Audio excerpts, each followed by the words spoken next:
Hello, everyone. Welcome back. Dr. Jenna and I are here today to talk about the heavily asked about topic, benign paroxysmal positional vertigo. We're going to be talking about BPPV, which is what we call benign paroxysmal positional vertigo because that's way too hard to say 1,000 times fast. And also, we're going to be talking about kind of like positional vertigo in general. Is it actually BPPV or not? Even BPPV is a mouthful. Why do they have to have B's and P's? Like they're and just V's? And it's like, wait a all second. the same. It's like B as in boy, P as in plant, P as in plant, V as in Victor. And it's like, okay, those are all of the hardest letters together. So yeah, I'm sure if you said that into like Siri right now, they'd give you like 4 different letters that are nowhere near what you're going for. But when I do text to speech or when I do like talking to my stories and like put the caption vestibule, always vestibule. And Meniere's disease is Manure's disease. And the other thing that vestibular turns into is Mr. Bueller, like Ferris Bueller's Day Off. And I'm like, where do you get this? Anyway, we have heavily gone into a tangent. Not too bad. Okay. But I mean, that's the thing though, because people are like, the bead, the thing, the crystal, like, yeah, it's easier to say crystals. It's hard on everyone to try to enunciate, remember. Totally. But it does have a very, in terms of naming things, it's one of the most straightforward named, conditions because like benign, it's not life-threatening. It's not going to kill you. You might think otherwise if you're going through it, but like technically from is your body in like major distress and like something needs to happen stat, like not in that way. But on the flip side, it can be a huge disruptor to your life, how you feel, and it can still be unsafe because it has been shown to increase your risk of falls. Totally. I always say people should treat it. Someone's asked me before about this. Like, it's benign. It's not going to kill me. And honestly, like, I know it's going to happen when I lay back and like, I feel good to have that control, which I thought was really interesting. But I was like, you should still get it treated because of the increased fall risk. So that's something to know. I feel like a couple episodes ago or something, I was harping on my dad being like that when we're on vacation. So I should ask him how that's going. You definitely should check in. But yeah, like benign. So, it's harmless. That's like the news you want to hear if you're getting some sort of testing, right? But like paroxysmal, I can't say I had any idea what that word meant until it was put with these other ones of just like it's sudden, it's brief, like it's just kind of popping up. Positional, certain positions of the body or how the head is in relation to gravity, like certain positions, people say it only happens if and then they start showing you. It's like, well, don't show me, just tell me. And then vertigo, it's that room spinning, the sliding, like things are moving around me type of thing. So in terms of like the words that they picked to name it, it's a very good way that the name describes what it is. It's just a tongue twister. Totally. I want to start using the word paroxysmal in more parts of my life. Word of the day. Sudden, like paroxysmally. And everyone would be like, excuse me? Just to like mess with people. Anyway, that's what BPPV is. You can also call it the thing with the crystals because that's way easier to say. Yes.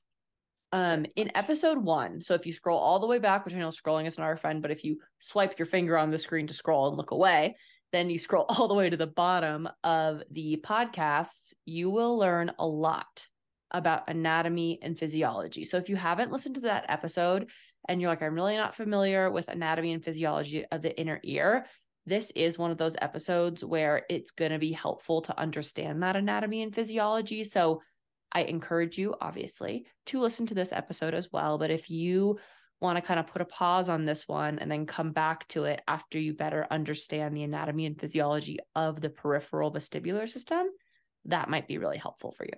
I'm just going to say you were really smart making that one of your first episodes. Thanks. Because you can just filter. I think most podcast platforms now, you can filter from like oldest to newest or newest to oldest. So if you just change the filter like oldest to newest, then you don't have to scroll. It should just pop up that.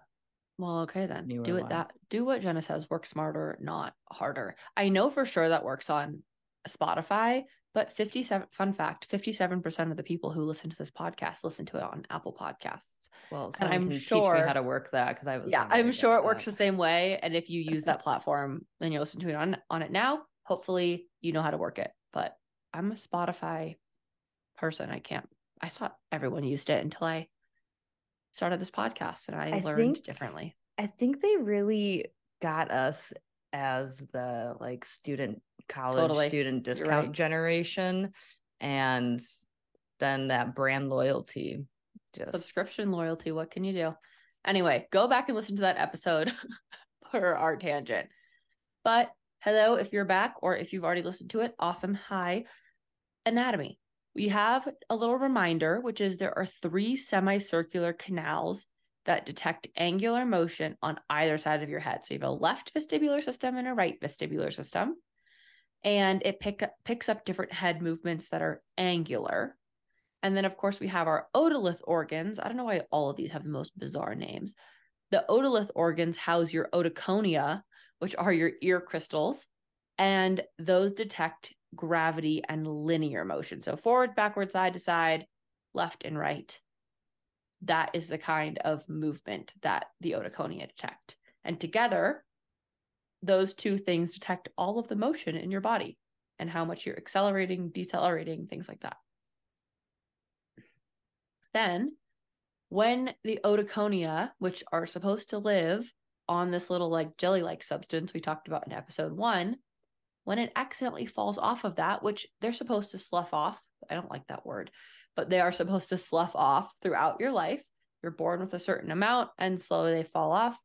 For some people faster than other people. We don't have to get into that, but if it falls off and it happens to slip into a semicircular canal, that's when you have BPPV. Now, a lot of times when those slough off, they don't go anywhere. You shouldn't be afraid of these coming off because they're supposed to. It's part of being a human. But if you happen to be in a position where it happens to slide into the semicircular canal rather than being reabsorbed by something called your dark cells, it's going to cause BPPV. That being said, there are studies, and I want to be very clear about this. There are studies that show that people who slept at an incline had no difference in BPPV recurrence than people who slept in other positions. So if it's going to happen, it's going to happen. If it's not going to happen, it's not going to happen. You shouldn't change your whole life in sleeping position. Say it again. I'm going to say it again. Do not change your sleeping position because you've had BPPV.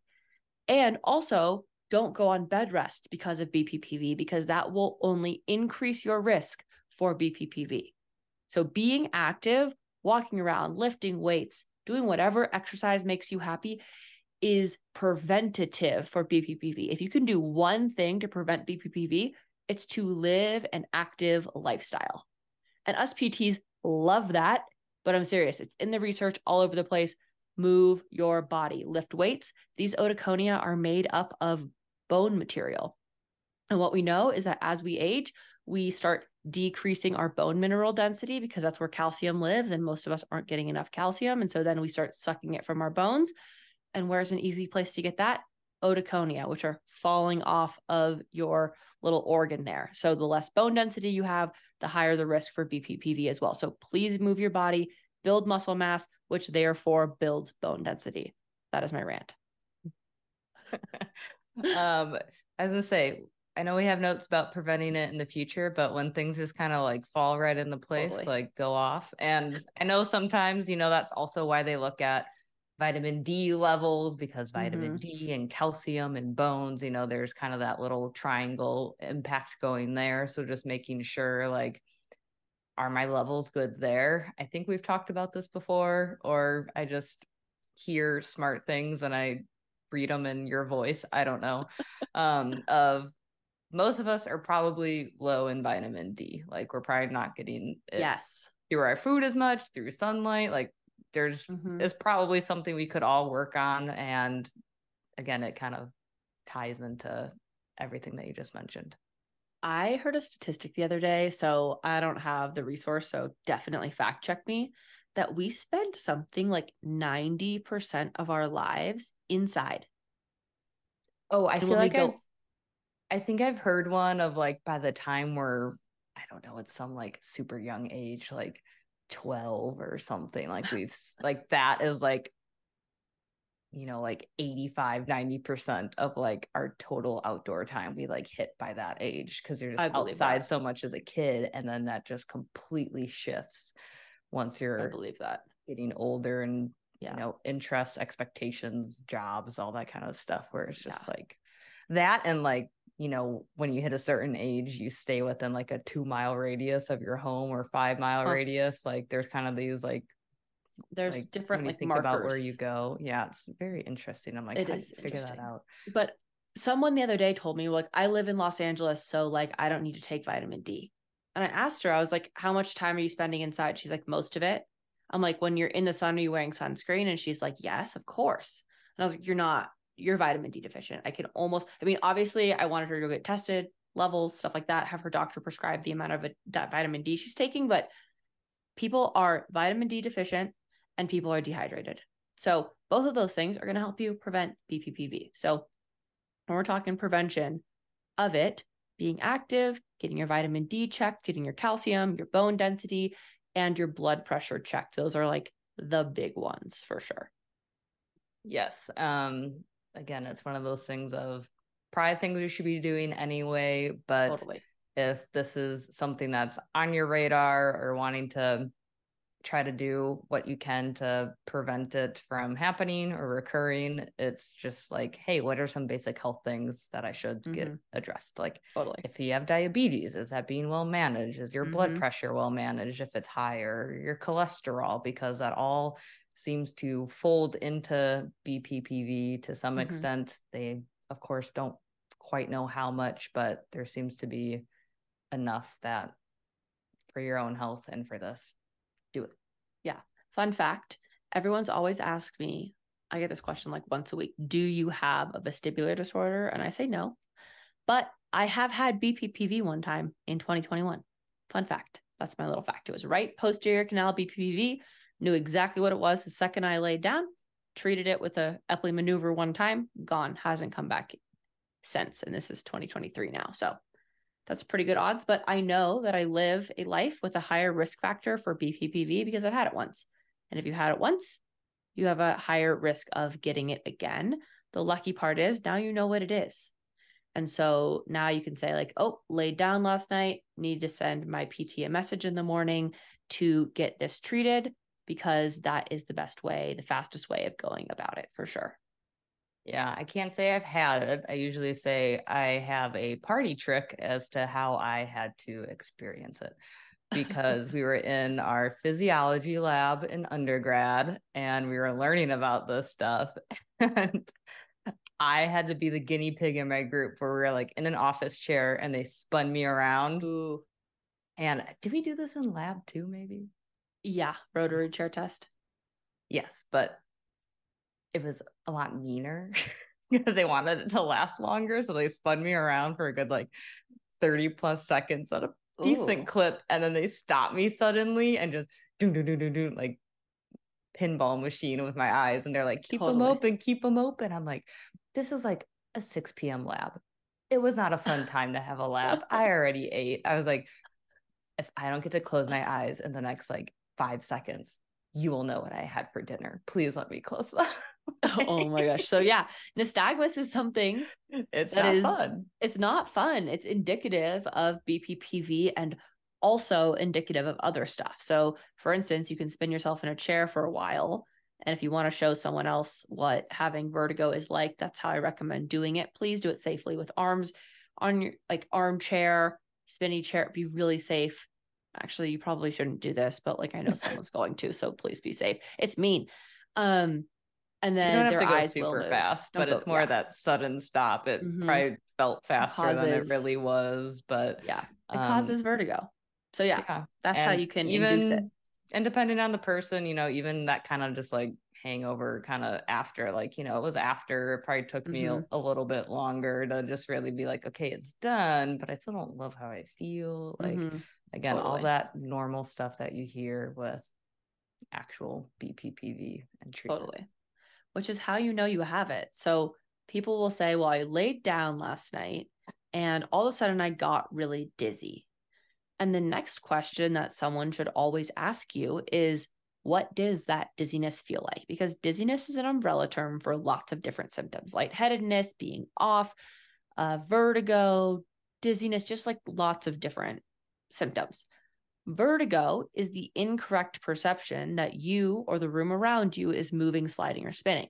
So if you say, I laid down last night and I got dizzy, and then you say, well, I had vertigo, I want to know if you feel like your internal organs or brain is moving, or if the room is spinning around you, because those are two very, very, very different things. And if the room you see literally spinning around you or sliding around you or sliding up and down, I had someone tell me once that it felt like his cabinet was growing because he had horizontal canal. So it would like grow up and then get bigger and then like shoot back down. So there's just lots of ways that you can determine exactly how that feels for you, but you want to be looking for, is the room around me moving? That's kind of the number one indicator that you have vertigo, but it's actually not the number, or that you have BPPV, but it's actually like vertigo is not even the number one complaint for dizziness, which is something that Cheryl of Healing Vertigo taught me. It's like imbalance or something. They don't say vertigo is the number one symptom of BPPV that people report. Now, when you're getting tested for it, we're looking for that like nystagmus that's causing that to kind of like spin around. Yeah. But that's not even the number one thing that people complain of, which is so interesting. Yeah, I feel like, when I've had people describe it, like you said, it's kind of that like, I'm trying to look at something on my wall and it just keeps like flying away from me, or kind of like that, like flying, taking off, like that spinny ride at a carnival, tilt-a-whirl, but it's like everything else around you type of thing. But sometimes though, there's like the ones that are like, I don't know, I just feel more like floaty, spacey, off, and they still have, you do the positional testing, which we can get into in a minute. You see the eye movements, but it's maybe at a little bit slower rate or different intensity based off what you see from their eyes, where you're like, okay, this makes sense that you would have more of this, just like, I feel off balance. Like it just kind of comes out in a slightly different way than that maybe more textbook way that we might be taught. Totally. So I always think that if someone comes in with dizziness and you're really not sure what it is, that a test for BPPV is always a good idea from a physical therapist standpoint. So someone says they have these XYZ symptoms, you're just like, I'm really not sure. Like it seems a little weird, not presenting right. You do maybe like a neuro screen. So they have you like raise your eyebrows and stick out your tongue and smell something and like whatever. Those are things that they're doing to test your cranial nerves. But if they're still like, nothing's coming back positive, I always think that a test for BPPV is a good idea. Now, it can be something else and present like BPPV, and we can get into that, but testing for it is harmless. It's not going to cause BPPV. So it's always good to, because sometimes, more often than you think, you'll actually find BPPV. So that's something to note. So how do we test for it is always the question that people want to know. And so we want to know first, is it on the right or left side? And then what canal is it in? Yes. And that's why those different positions are important, and just gives us a little bit more of a like systematic way to try to help piece that together. So even if someone's not maybe super familiar or comfortable, I say it's always nice to just try it. And even if you're like, I really don't think this is what it is, but maybe they've had it before, or you're just kind of like brand new. Like if there's someone I've never seen before, I go, doesn't really sound like it. Let's just check it. Cause it's, again, like if that's there, we want to address that first. So it takes a minute if it's not there. And then you have a little bit more of an exposure of what is that testing like? What would that look like for a test and treatment, just to make you more familiar? And then I think it kind of takes some of that mystery out of it, should we feel like we need to come back to it. I totally agree. But yeah, there's the Dix-Hallpike, and that's kind of that. I say that's like the popular one. That's like the cool kid, the one you see a lot of or hear a lot about, and that's for that posterior canal, which tends to be the most involved one. That tends to be the one that you're finding a positive test and treatment for. So it makes sense that it's the popular one that you see a lot. And it tends to be the starting position for the treatment. So that's why it can get a little confusing once we start throwing names around, because you're like, well, I did this for this thing, but now you're treating me, but I'm in the same position. Like, what's the deal here? And all the names are insane. No one can remember those. There's Epley, there's Guffoni, there's Laboratory, there's Samant, Barbecue cool Roll. Names, okay? Well, Barbecue that's not Roll. someone's name. I could see that being like someone's like pet name. How do you think pickleball came to be? But seriously, like if you're like, I do not know what maneuver they did to like tell another provider, I literally don't blame you, because they all have. I wish my last name was Guffoni. I can't lie. Like, that's hysterical. But yeah, it's doing these maneuvers is like, I always compare it to, I was talking to a patient about this the other day, and she's like, this is the most insane thing. Like, who came up with this? And I was like, Mr. Epley. But when we were talking, she was like, how do you know like what to do? I'm like, it's truly like that game you played when you were a kid that had the like, it's like a wooden box, and you do like a maze with two little like screws on the side, and you get a marble to go through the thing. It like tilts back and forth. Yeah. It's like that, but blindfolded. That's what like doing this is. Or it's like that combined with telephone, because your eyes are telling me if we're doing the right thing or not. Totally. Yeah. And the only thing I have to rely on are your eyes, which do move in a very distinct direction. So when we do a Dix-Hallpike, which is the test for the posterior canal, we're looking for nystagmus. And nystagmus is an involuntary eye movement. And in this case, it cannot be suppressed. So if you have some types of involuntary eye movement that you just live with, some people do live with like a baseline nystagmus. Oftentimes they can do different things to suppress it so their eyes can stay still. If you have BPPV, during that 15 to 60 seconds when your eyes are moving around, that nystagmus cannot be suppressed while you're doing it. It won't last very long. It might feel like a lifetime and a half, but it really typically is not more than 60 seconds, with some exceptions, as always. But it's important to recognize when that's happening, that it is going to end. And once I see the nystagmus that I'm looking for, whether it's torsional upbeating nystagmus or geotropic, so down towards the floor nystagmus, or ageotropic up towards the ceiling nystagmus, whatever that is, whatever that looks like, once I see it, I tend to let people kind of close their eyes again, because it can be so much more comfortable. Yes, it's that kind of like, let's get our eyes on it so we can say, yep, I feel a lot more confident in what treatment I need to do, and then like do what you need to do to feel comfortable. Now, if it's acting a little, like if there is some sort of other factors going on and it might look a little different, again, that might take a little bit longer. Or maybe if they have the goggles that can record, just like, let's get enough to see that and just look back at it type of thing.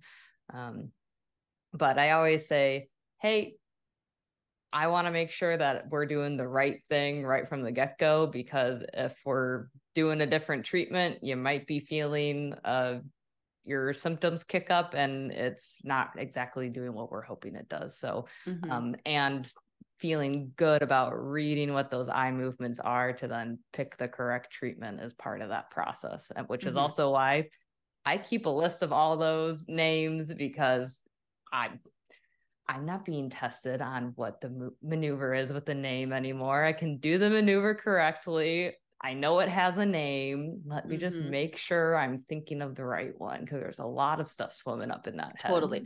There are I want to kind of like level set for patients listening to this.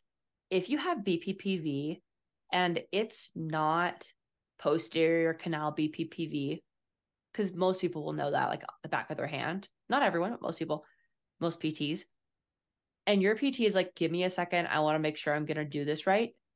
That should not be a judgment on the PT. And I know I'm speaking from the PT side, but there are a lot of maneuvers, just like I said, with a lot of weird names.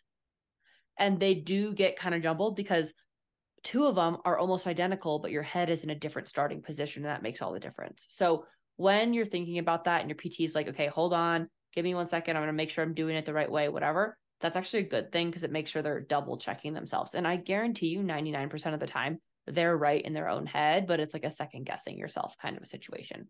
Yeah, because you don't want to set it up wrong and go down the wrong path for nothing. But yeah, when it's left and right and our eyes only move certain ways, it's just like there's one that's like, if it's moving this way, you start on this side, but if it's moving this way, you just do the opposite. And it's like, okay, which one's which? Yeah, I know. Yeah, like I know there's things, I just need to get in the right starting spot, and then everything else you feel good about. That's also going to make your life as a patient easier because then you won't have done the wrong one like 6 times and be like, this is not helping, like back to the drawing board. You're going to get it right the first time when that happens, as long as you've tested correctly.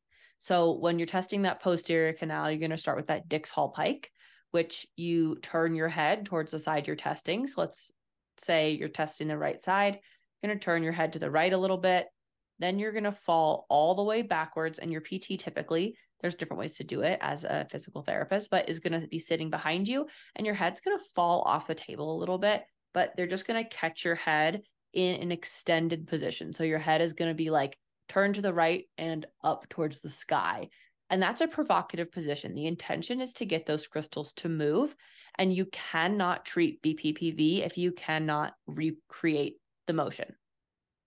I will also say that there are people with different anatomies. So some people need more head extension. Some people need less head extension. Some people need to tilt more to the right or more to the left, depending on literally where your vestibular system is positioned in your head. Because just like different lengths of legs, there's different positions that your vestibular system can be in. So you're going to test that. And if your PT sees the correct type of nystagmus, which they should be able to identify if they are treating BPPV, it's really important. They're going to roll you all the way to the left. If you're from the right, you're going to be rolled to the left, to left, to left, look down at the floor, and then you will come back to sitting position, basically. And that will have hopefully rolled out all, if not some, of the crystals from that canal, and then you can retest a few minutes later. Now, getting these tests right the first time is helpful, and getting the maneuver right the first time is helpful, but it doesn't always happen. So we typically say you need between 1 and 3 to 4-ish treatments, depending on if it's in one canal or multiple canals, and kind of how well you respond to the maneuver, how many maneuvers you can do in one day. If it makes you so sick you can only do it once. These are all different things to consider when thinking about, hey, what kind of vertigo, what kind of dizziness am I going to deal with, and how long is the treatment going to take? Sorry, my cat has made an appearance. Hey. That's okay. So hopefully Hi, Regina. I'll keep an eye on her. So if you hear any cute oh my gosh, there she is. Yep. All right, she just wants to look out the window. So when it comes to like testing though, like you said, like not everyone has the exact same anatomy. There's the, hey, here's what we think a lot of people tend to have, but it's still not guaranteed, right? So sometimes that might look like you get into a test position and people are like, I feel something, but that's not exactly what I'm feeling. And then you might do the other positions, like let's just rule out the other ones too. And they're like, nope, nothing, not at all. But like this one felt different, but not exactly what I was having. And that's when I will at least take the pause of like, okay, well, if all the other ones you feel really like, yeah, that wasn't it, but this one still felt weird based on their history too. You might say, well, let's try it again, but let's play around with that position. Maybe we need to be a little bit more creative or just make a few adjustments with that. Or people will feel funny, but not enough that you're seeing eye movement, or you say, let's just try a treatment, and you recheck and nothing's really changed. That's when, again, there's that, is it not? And sometimes it's one of those things of like, time will tell. Totally. Like people will show up like 2 days later and they're like, it's definitely here now. Like, and we tested, sure enough, there it is, the side that felt kind of weird, but nothing was really coming out of it. Like, it's very obvious now. So again, things get like stuck or don't want to move or something's going on in there where it's like you have this feeling that something's off, but it's just not showing up enough. And then it finally does. And I say, well, now that we're seeing it, it's moving around. Now this treatment's going to be a little bit more worth our while too, if it's moving to actually fix it, right? Absolutely. And that's important to remember, as always. So yeah. We're probably thinking the same thing. You go. No, you go. I was like, and on the flip side though, there could be those instances of it's not BPPV. Yep. It's something else. Is that where you're going? I was going to talk about horizontal as well, but we can talk about this first. Let's do it. Oh, okay. So when you are talking about this and you're like, I have dizziness when I lay down. And let's say, for instance, you're laying down in bed and you haven't moved your head at all. You're just laying down in bed and all of a sudden the room starts spinning. Or you're sitting there watching TV. It's a normal Tuesday night, reading a book, whatever you're doing on Tuesday. And the room starts to spin, even for a second. Okay. Another example. You laid in bed at night. You turned your head to the left. It's been there for 10 minutes. Then you start spinning. All of these examples are ones I hear that people have said, I got diagnosed with BPPV. Can you give me an Epley maneuver? That is not BPPV. There are very specific criteria, one of which is, of course, nystagmus, but vestibular migraine can present with identical nystagmus in identical positions, identically. And then I have one patient who literally did over 1,000 barbecue rolls because her doctor was like, you definitely have BPPV, just keep doing them at home. And then she couldn't lay flat for like a year and a half because it was so traumatic to have done all of those and it not worked. And there's a lot of medical trauma and stuff there. And that is not her fault. That is the fault of a faulty vestibular medical system. Let's all be real here. But it's important to recognize what is and what is not BPPV. Because yes, BPPV is positional vertigo, but it's also not neurological positional vertigo. It's a very specific kind, and there are more kinds of positional vertigo than just BPPV. Yeah. That's right. And I think that's, again, why there's the, only do a couple maneuvers in a day, like give it a little bit of time if they're real. And then like doing those checks, like, okay, we've tried this like 3 separate sessions. Mm-hmm. Do we feel really confident and this is what it is and it's just being stubborn, which can certainly happen? Or do we feel like we've made no headway and we're just not quite sure this is it? And I remember evaluating someone that they were feeling terrible and they just did like audiology testing or something. And they have a history of migraine. I was like, everything I'm reading, I was like, I just feel like this is probably a migraine person, even though this says this is like a BPPV eval. And they're just feeling terrible. And I'm like, so based on everything you've already told me and I've read, like, I really don't think it's BPPV. I know this is what you're kind of showing up for. And if it is more of like you're in the middle of a vestibular migraine attack right now, like we might be able to lay you back. I'll see your eye movements, but like this treatment isn't going to help. It's probably just going to make you feel worse. And that was just my cat. Sorry if you heard that. I don't know what she's doing. But it's just like, and she's like, I already feel bad. I don't care if this has even a potential of it being this. Let's just figure it out. I was like, okay. And like, great. Then again, you lay her back. I was like, I'm putting you in an Epley for a posterior canal. It looks just like it. I'm seeing eye movement. Like if I was brand new or didn't really know that migraine could show up like this, I'd be thinking, oh, easy piece of cake. It's a posterior canal. But it wasn't fatiguing really. It was like going on for like, we're starting to see some of those more central signs that's saying, hey, a central thing is happening because I'm in the middle of a migraine attack. But it's again, not any one person's fault we can pin on. There's this whole system, there's education. It's hard to know everything. And I certainly don't know everything, but my heart goes out to people that are like, I've done this hundreds, thousands of times. It's like, a hard thing. So let's talk about how to differentiate between the two, because I feel like I'm a broken record on this, and it still, to everyone in the world, I don't think I will ever say it enough times. So let's talk about it. If you are having positional vertigo from BPPV, it will be blatantly obvious to most providers, not maybe to you, because that's not something that most people know, but to a vestibular therapist, definitely, and to most physical therapists, it should be blatant.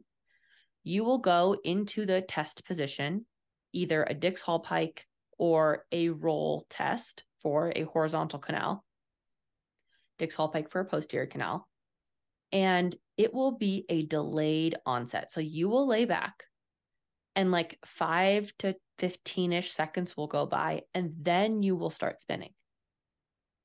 You will have this nystagmus that your provider is going to be able to see for between 15 to 60 seconds. It can last longer in very specific occasions, which we can talk about. But generally, for most people, it's going to last 15 to 60-ish seconds, and it will fatigue. So it'll be really, really intense, and it'll slow down, slow down, slow down, and stop. Then we'll say, okay, I saw the nystagmus, I saw that eye movement, and it was in a very specific pattern. It's either upbeating torsional nystagmus, geotropic nystagmus, or ageotropic nystagmus. Those are the three kind of words you're looking for. And in most cases, it will fatigue. And if you do that motion again, it will happen a second time. And it will happen consistently in that exact way over and over and over again until it's treated. If you're having vestibular migraine or other centrally related, so like brain and spinal cord related vertigo, usually has to do with vestibular migraine. It's the most common reason for it. You will lay down, it will immediately usually start, and it will not fatigue until you move. You might be able to suppress it a little bit easier. So if you're staring at one spot, you might be able to say, okay, I'm just going to stare at this spot, and it will kind of go away. It's more suppressible from what I've seen of it. And when you then do a treatment, you're like, I'm just going to try to see. I'm just going to figure it out. I'm going to see. If you go and see and do an Epley maneuver, let's say it's in the posterior canal, you do the Epley maneuver and it doesn't go away. And you're like, that's weird. It's just as bad as the first time. I'm going to do it again and again and again. And you do it 3 or 4 times and you're like pretty sure you're doing it right, or you're doing it with a qualified provider, and it's not going away. That's usually, not always, but usually not BPPV. So having it in every single canal is pretty rare on both sides, unless you've been in a car. I've treated it only with people in car accidents.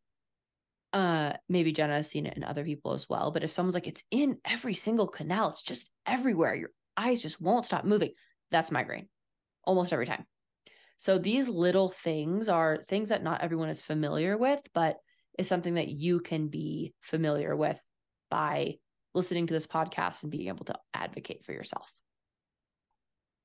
Yes. And I know, it's easy to just be like, well, okay, they've listed off a couple, different one-off cases where, there is this more fine tuning to it, or, exceptions. And you're like, well, what if I'm the exception? Right. So it's, it's easy to get in your head of like, well, maybe I'm that person and I just kind of need to stick with it, and this next one will be the one. But other things too, like if it's bad, it comes on right away. Maybe you weren't in one of those more like test like positions that set the whole thing off and then it just goes away on its own. Like maybe you were like, I think this is what it is. I'm going to call my doctor. They can't get me in until the end of the week. And maybe halfway through the week before your appointment, it's already feeling better. It's going away. You maybe just have more of this like hangover, more vague, not that specific, like twirling, spinning. It might be migraine too. Because when people are like, I've had this before, but it just goes away. I go, can that happen in BPPV? Yes. But is it doing that 4, 5, 6 times? Like, I don't think you're that miracle of a body, or you're like more evolved than us or something. Like, it's probably migraine at that point. Yeah, I agree. And there is a new research article about this that I don't think I've sent you yet, but it's fascinating. I sent it to Cheryl and then I finished reading it like last night. So I'm going to send it to you. It is like, could a lot of BPPV be vestibular migraine? And it's like, actually, yeah, maybe. So I agree with you entirely. There are those dark cells that reabsorb the crystals into your body in your semicircular canal. So in theory, it can happen. But if it's happening over and over and over again, just like you were saying, it's probably not that, because you have to be in like one specific position where it happens to be on your dark cell and it happens to absorb in the right amount of time for having been there. It's like the likelihood is low. I think they say like on average, it takes at least 30 days for that to happen. So it's unlikely that it's like coming and going every week, that it's a thing. This is reminding me where I've had some people with BPPV and they like waited, sometime, like, I don't think it was completely on us being like too booked up, but it might have been like they're like, well, my doctor said it would go away on its own in like a couple weeks. And it's like, well, and I'm like, well, if it wasn't bothering you enough, and again, like, what do you tell people? How do you want to go about this? Again, is tough. But then I'm like, oh yeah, this is definitely it. We want to get this addressed. Like, if it wasn't bothering you too much, like, I guess that's good that you're feeling pretty okay. But I still want to get it treated sooner, because sooner the better, just to get you feeling better and reduce that chance of a fall, because it catches you off guard, because I don't know, you moved in a way you didn't realize might set it off, and there it is. And I feel like there was research lately saying that like if you treat it sooner, better likelihood of getting it resolved more quickly. Yeah, okay. I think so. I want to make sure I wasn't dreaming that one up.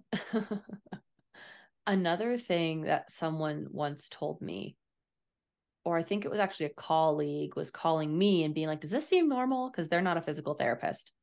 And she called me and she's like, I have a patient, XYZ is happening. She's having some weird positional stuff. To me, it sounds like migraine, but like, I'm not a physical therapist. So like, I don't know. And the physical therapist that this patient had gone to see said, and this just seems like really kind of like red flaggy to me. Oh, your BPPV is super, super, super mild. It's very, very light. And it's a good thing you came to see me, because most people wouldn't recognize this as BPPV. They wouldn't have even seen it. And when you have true BPPV, typically it's pretty obvious, especially the first time, because not the first time you've ever had it. I mean, yes, then too, but the first time you try and treat it, because when it falls, sometimes more than one like piece can fall. And so if you have like bigger rocks that respond better to gravity versus like sandy pieces or dusty pieces, I mean, they're all so tiny, but comparatively, like the dusty pieces can kind of get left behind and be kind of funky. But if it's your first treatment for a round or an episode of BPPV, typically it'll start off pretty strong. So if someone's like, good thing you came, and then you go through all these maneuvers and like 3 or 4 visits later, it's like no change, that's probably a flag that's something else. Yeah, I call those like the snow globe pieces, where I'm like, okay, imagine like you shake up a snow globe and you're trying to like direct that the way you want it to go, to do the thing you want it to do. Like, probably hard. So that might be like you take a lot of time between like position changes. Or I've had people where they're like, it happens, but it takes like a little bit of time to come on, and then it's super quick. And then again, a good assessment to like hold them in that test position. And like they taught us in school, like hold it for the full minute. So I'm just holding it like we're having a staring contest because I'm not taking my eyes off their eyes. And then all of a sudden there's like a bloop and they're like, I just felt it. I'm like, okay, something, it's happening. Like you're in the position. That's the thing that you've been feeling. This is the only way you've recreated it. Like, let's just do a really, give it a shot. Yeah. And then I'm like, yeah, let's recheck it. And sure enough, all better. Great. There you go. So yeah. And again, that's again that what are you saying? What does the therapist feel comfortable with? How are they doing the treatment? Do they just sit you down, count to 10 and that's not it, sit you back up? Or, there's a lot of different things going on. Yeah. And also as we age, something to consider is that the fluid in our ears gets a little bit thicker. And so it's harder for those crystals to move with gravity. And so there's less nystagmus, less eye movement when you're older. And the patient I was talking about, she's in her early 30s. So this would not be so applicable to her. But if you're like listening to this, you're over, I'd say 65 or 70, and you're like, it moves really slow and I don't really know. I think it's always good to check. Just like it's always good to test, you can always treat it once or twice. It's not going to cause anything as long as it's not like sending you into a migraine attack. I think there's no harm in testing for it most of the time. Yeah. I've had people, I'm like, okay, it's this really minor thing. It's like just nagging on you. Like it takes 5 minutes to do this. Let's do it. Wait and see. But let's also just have a plan of trying to work on some other things in the meantime too. Totally. I agree. So I want to really hone in one more time before we wrap this up. Actually, pause that. Last thing before the last thing that we need to talk about a little bit is horizontal canal. So we talked a lot about posterior canal. Horizontal canal is just the other common canal that BPPV can happen in. And that's where those words geotropic and agiotropic come in.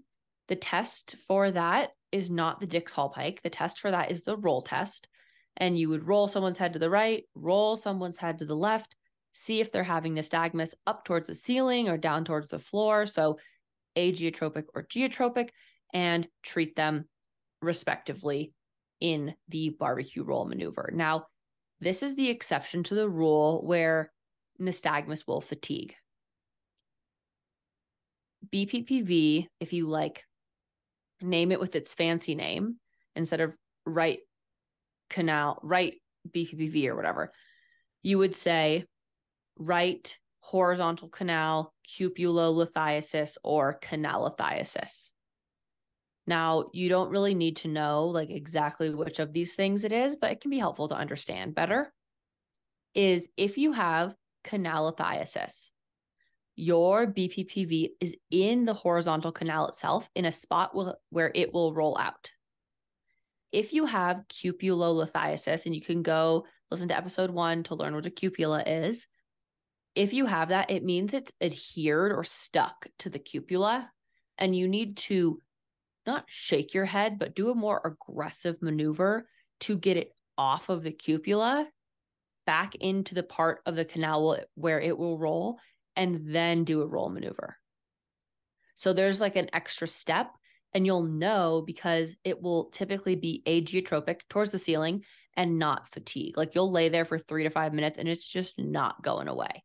So that is one of the ways that it's not migraine, but you should be really careful if you're a physical therapist in those scenarios to do the right treatment. Yeah. So I think, again, it's that idea of we're looking at eye movements and also what position are these eye movements happening in too. Totally. Now, I usually check for the horizontal first just to get an idea. And of course, there's overlap in these canals. So you might test for the horizontal and you see that upbeat torsional. That's like, oh, you probably have posterior. Or if you go right into checking for posterior and it's horizontal, like it's going to have that horizontal canal eye movement. And you're like, oh, this is what we have. Like, yep. So again, they're is that nuance, which is why it's an assessment. It's nice to have a qualified person helping to identify this and check for it type of thing. But yeah, that is a good thing to review of the exception to the rule after we were talking about vestibular migraine and positional eye movements. Totally. And then the other thing people say is I had anterior canal, which is the third of your semicircular canals. The anterior canal does indeed exist. It is highly unlikely for you to get anterior canal BPPV. And you will have a downbeating nystagmus, meaning your eyes are going downwards in your socket. Like if you are looking at me sitting up right now, that direction down towards the floor, not sideways towards the floor. So downbeating nystagmus is typically a central sign. If you theoretically have anterior canal BPPV, which happens, I believe, less than 1% of the time, it is really uncommon. There's another maneuver we're not going to go into, but that's a time also to say, oh, maybe this is migraine related, because downbeating nystagmus is typically a central sign. Not always. In theory, you could have it, but when we're thinking about it, you will have got like an otoconia would have had to be floating around already. You would have had to go upside down. So you'd have to do like a headstand in yoga or be really into acrobatics. And then it would have had to flip around somehow to the backside and then get stuck there. And this is so hard to imagine happening. And this is why it's so uncommon, because typically if you went upside down your head and then you stood back up, you like flipped back normal, then it would fall back out into the place that it belongs, basically. The ultimate. You would do it yourself. Exactly. The ultimate self-clearing canal. So if you're like, I keep getting anterior canal and they keep treating it with this different maneuver and it keeps happening, keep coming, get a headache specialist on your team.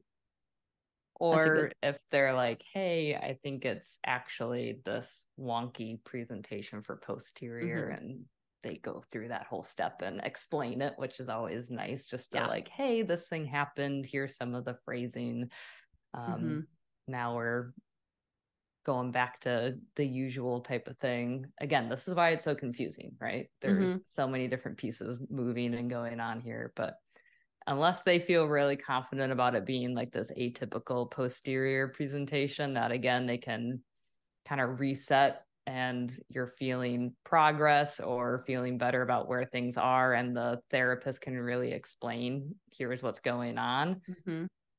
Yeah. Is it anterior or should you go to a headache specialist? Exactly. So hopefully that makes sense. I know that was a lot of information. Give this episode a second listen if you're like, I keep having BPPV and I'm just really not sure about it, that kind of a thing. Definitely give us another listen. It's like anatomy round 2. Exactly. BPPV is like so common and feels straightforward once you do it so many times. But if you're new to BPPV, like this is a what is it called when you're about to admit something to the public? Vulnerable. Yeah, this is a vulnerable moment. Thank you. My neurology practical in physical therapy school was a right posterior canal BPPV patient. So it's like a practical is when someone in your class comes in and they fake having a diagnosis and then you have to treat it. That was my practical prompt. And I did the Epley maneuver so wrong that our professor held me after the practical and was like, I'm going to let this person leave and I want to talk to you about this now. Not when I tell you fail this next week, now. Because I did it like not even close. That's how confusing this is. So now I can do it like the back of my hand, no problem. I've done it literally thousands of times. That was the first time I'd ever been tested on it. But it is confusing, even for myself at the beginning of this. So if you're like, I do not know what's going on, do not worry about it. Listen to this again. Know you're in good company. I promise. You also don't need to know the direction of your eyes. Someone else needs to be telling that to you. You just need to be able to advocate for yourself. And like you're saying with Cheryl, there's an awesome app that can help you decide all those things too. So you don't have to be thinking of all those things. It just like filters it out for you. Yeah. It's called Healing Vertigo. and it's by Cheryl. She's fantastic. She's at Healing Vertigo. I think it's healing_vertigo, maybe .vertigo on Instagram. She's one of my favorite people. She's so cool. And she's like, I call her the queen of BPPV. So she developed that app. And I also wanted to say one more thing is after you do a treatment, giving yourself 24 to 48 hours to kind of take it easy is fine. Reintroduce yourself to gentle movements again, but wearing a neck collar, avoiding all movements, things like that, disproven that that's helpful a while ago. So an abundance of caution would include not sleeping on the side that was treated that day. So let's say we treated the right side, just try to sleep on your back, or the left side, maybe with 2 pillows instead of just one. So it gives that crystal some time to reabsorb into your body. But usually after that, going back to your usual routine. If you're still dizzy after the treatment, you're not alone. That's pretty normal. I'd give it a week to kind of settle out. And then after a week, if you're still like, I'm pretty dizzy, uncomfortable, having some anxiety about this, head back to your vestibular physical therapist for some more exercises, because there are things that we can do to make this process a little bit easier. Yes. And remember, nothing causes this. It's not your fault. That abundance of caution, there's that plan of like, we want you to wean that off in a day or two. Like, yes, when people are like, I've done that for years and years now, and now it's impacting how I'm able to be comfortable to even sleep. It's like, no, that's not what I'm saying. Like, really, like, do it for a day or two just to like make yourself feel comfortable. But we want to get you back into your routine, because that lets us know, is it better? Is it not? Is there maybe a little bit of extra like balance work just to kind of brush things up if you've maybe had it for a while and now it's cleared out? You know, sometimes our body needs to go, oh yeah, this is out of our system now. This is how we need to listen to this vestibular system. So getting that chance to see how things are going to then follow back up is really important. Sometimes I tell people, if you feel exhausted, this was that's a normal. Lot. It's not fun. If you are good at napping or have the opportunity to nap and you want to take a 20-minute nap, sometimes that's a nice little reset too. Like, totally. All right, ready for this? Pop quiz, Jenna. Okay. Okay. Stick it to me. I went to the dentist and that caused my BPPV. True or false? False. Yeah. Okay. I did downward dog in yoga class. That caused my BPPV. True or false? False. Good job. If I have recurrent BPPV, what are the things I should get checked? Just list me 3. Like blood pressure? Oh, okay. Okay, list me 3. Vitamin D, blood pressure, cholesterol. Beautiful. Oh, I was like, just like, is there another? And what other things we can do to prevent BPPV from recurring in the future besides the ones? What are lifestyle changes we can make? Move. Get up and move. Heck yeah. All right. I think that's all we got about BPPV for today.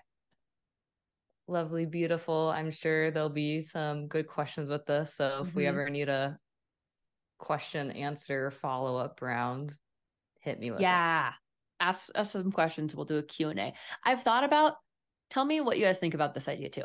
I've thought about putting up a question box, and rather than a question box for like I do on Mondays to answer on Thursdays on my Instagram, I should put up a question box and we'll do like 5 questions or 10 questions. I won't do 20 questions. We'll be there all day, but like 5 or 10 questions or something like that we can think about and talk about that are frequently asked questions that are kind of fun. Like I was listening to someone else's podcast. It was a business podcast. And it was like, how would I manage that? And 5 people like asked their business question about like different things. And they talked about how to manage it. I thought that was interesting. So maybe we can do it like that. We can't give medical advice, but we can talk about different management things. So tell us if you think that's a good idea. I mean, I think it's a nice idea. Or just, hey, here's a topic. What do you have questions on, to maybe make it narrow, but also like, send a thing and say, think out loud for me. Yeah. So send us your questions. We'll answer them on the podcast. It'll be fun. We won't out you, I promise. All right. Thanks, guys. Thank you. See you soon.